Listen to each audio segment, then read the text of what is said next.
Afternoon, everybody. You guys good? Thank you. So good afternoon. My name is Brendan Deanham, the Chief of Detectives for Chicago Police Department. I'm with the Deputy Chief Muhammad, who is here with me. Today, we're here to announce charges in a recent homicide case that happened on the 16th of August. Before I get started, I just want to thank the detectives involved. They really worked extremely hard on this case, along with the officers. This case actually crossed state lines into Indiana. I want to thank Indiana's help on this case as well, all the evidence technicians, and especially the community who helped us kind of step up and get this case solved. It's a very tragic case. On the 16th of August at approximately 4:30 a.m. in the morning at 13324 South Baltimore, the victim, Yvonne Rusich, she's 70 years old. She's still working at that location. She gets to work early every day. She gets to work before the actual, she gets to work actually before her boss shows up at that location. Her stepson drives to work with her, stays with her in a separate car to make sure that she's safe. And then when the owner gets there, then she enters, with the owner. So we have a 70-year-old woman who's still working extremely hard, and then her life is tragically ended, really for no reason other than a car here. So what happens is she's waiting in the vehicle, and then her stepson sees a couple of cars. They drive past, they pull a U-turn, they're parking behind the victim and the stepson. At that point, the stepson kind of realizes something isn't right. You see these two offenders exit the car, start walking towards their cars. They're armed with handguns. Stepson tells her, drive away, drive away. They both try to drive away. As the victim drives away, one of the offenders shoots into her car.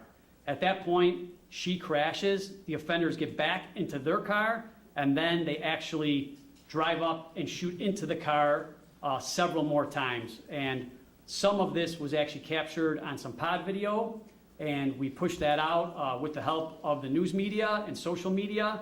And once again, that definitely helped in this case. So overall, detectives got to the scene that day, and they realized that they started tracking the vehicle that was used in the murder. They backtracked that vehicle and realized that that car was carjacked, which once again led to a different crime scene. They realized throughout the course of the night, this group had carjacked or attempted to carjack several vehicles, which led us to several different crime scenes. We recovered a total of 4 vehicles during this investigation. Some of those vehicles, as I mentioned, led us across state lines into Indiana. And while we tracked these stolen cars, we obviously contacted the victims of those carjacking incidents to see if they could identify somebody.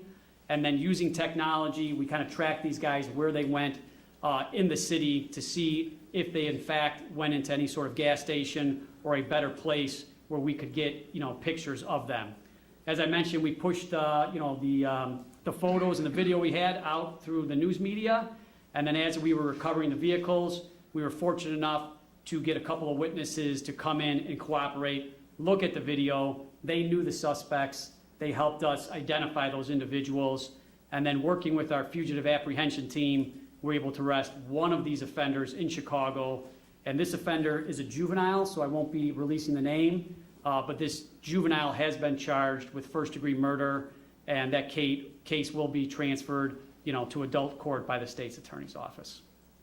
So I know that was a lot of information, but I want to thank everybody involved, and then really just the thoughts should go out to the family here for the victim. Once again, a 70-year-old victim, still working, going to work at 4:30 in the morning, and life tragically ended, just for trying to get a piece of property, a car. Can I take any questions? The individual you're talking about, was he in the white top, or was he maybe all black? So you saw you saw the video in the white and the gray or the black. I don't want to go into which one that actually was, because they're juveniles, and I don't even want to go that far. I understand your question, but it's one of those two who's in custody. We're still looking for the second offender in that case, and we believe that second offender is in juvenile as well. So, I mean, being able to say which one is still at large might help, though, to be able to see that image and say this person, we're still looking for this.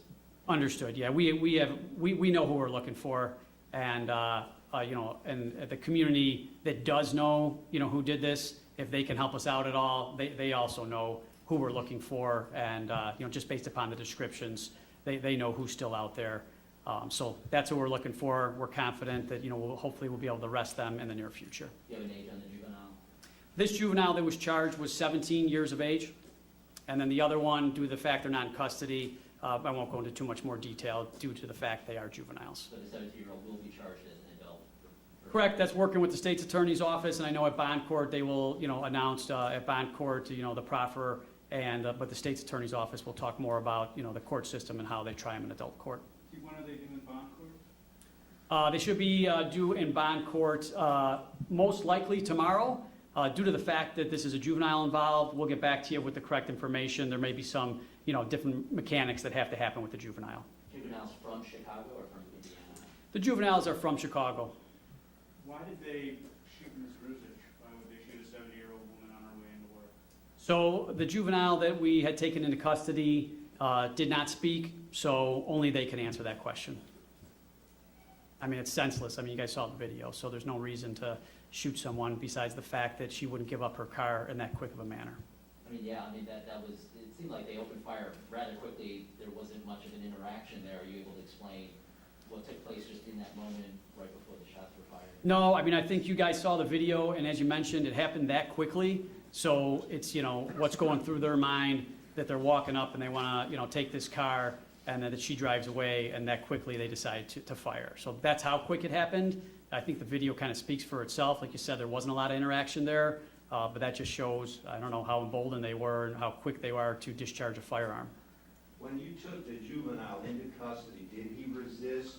Was he surprised to see you? Can you share any information about when you arrested him? I can't share the details, but there was there obviously was not another use of force incident, so I'm sure he was surprised to be apprehended. But I think the important thing is that, he's off the street at this time. Last question. Now that this is known to be a carjacking, just given the carjacking crisis at this point in Chicago, what do you say to people who are concerned? I mean, we talked about she didn't even have a chance to get out and give him her property, which is what CPD has advised. It's scary. What do you say? Yeah, it is scary, and obviously, the victim didn't do anything, wrong in this case. So right now, we are having a carjacking crisis, and, to the people out there, I would say just do your best to be aware of your surroundings, the normal things that we talk about, and obviously they were in this case, and this still happened. So I think, the offenders have to take responsibility for those actions, because the victims didn't do anything wrong in here. So be aware of your surroundings. Definitely, you don't want to lose your life over property. And unfortunately, we have some extremely violent people who are doing this. So we just, cautious the community to please be, do your best to be safe and be aware of your surroundings and react accordingly. Was anybody hurt in the other carjackings? What's that? Was anyone harmed in the other carjackings? I don't want to go over the details of all those incidents because we're investigating them, and nobody was injured. But they're all those carjackings have their own specific facts, and nobody was injured. We believe in one of them there was a firearm discharged, but nobody was injured in those cases, and we're still working those cases at this time. Thanks for coming on such short notice, One guys. thing about Thank the you. offender, does the offender have a past, any kind of history? I won't go into it because he's a juvenile. Thanks, guys.